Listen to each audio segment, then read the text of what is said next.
Our story begins with an agitated Gwen talking to Peter on the phone. She scolds him for missing 3 calls, to which our hero apologizes, explaining that he had serious difficulties. He says that if it weren't for him, everything would have literally fallen apart. Gwen reminds Peter to buy apple cider vinegar on his way home, or he'll regret it deeply. Parker tries to justify himself, citing work, but the girl points out that something is always happening in New York, and it's impossible to keep up with everything, especially today, their anniversary. We shift to Spider-Man. The city around him looks strange. The buildings are covered in webs. Peter recalls that Manhattan used to be filled with noise. Car horns, people shouting, construction work. Now there's an eerie silence, broken only by the whistling wind. The same silence had preceded the terrible events that changed the world. Peter remembers how Uncle Ben took him to the beach, where they sat on a bench and watched the waves. But Parker pushes the memories away. He doesn't have time for this. The world had been destroyed and no one knew how it happened. Everything began to fall apart. Bridges, buildings, even people. They lost limbs, jaws, ears, turning into zombie-like creatures while retaining their sanity. Eventually, death would follow. Peter's webbing became a salvation. It held buildings and people together. However, it had its flaws. It only lasted a few hours, and once it dissolved, people would fall apart again. Moreover, with each new application, they would enter a loop, repeating the same actions or memories.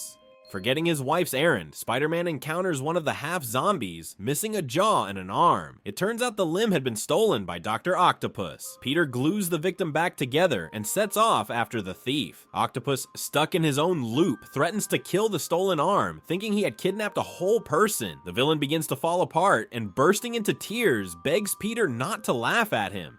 At that moment, Peter notices a bright flash. It's a signal from Reed Richards, Mr. Fantastic. Parker rushes to the lab where he finds Reed's deformed body. Reed demands that Peter think more about the city and its people. Parker, in turn, explains that he sleeps 3 hours a night, barely sees Gwen, and spends every day gluing the city together to keep it from completely falling apart. Reed shows Peter a self-healing organic polymer that could replace the webbing. This material, created from a part of Reed's body, could solve the problem of disintegration. Mr. Fantastic asks Peter to find other survivors so they can stop the world's collapse together. Peter notices a sonic cannon in the lab and realizes Reed needs Venom. He heads into the sewers where he finds Venom. During the fight, it becomes clear that Venom is just a suit trying to preserve the remains of its host. Peter offers Venom his body, but it refuses, wanting to stay with its deceased friend.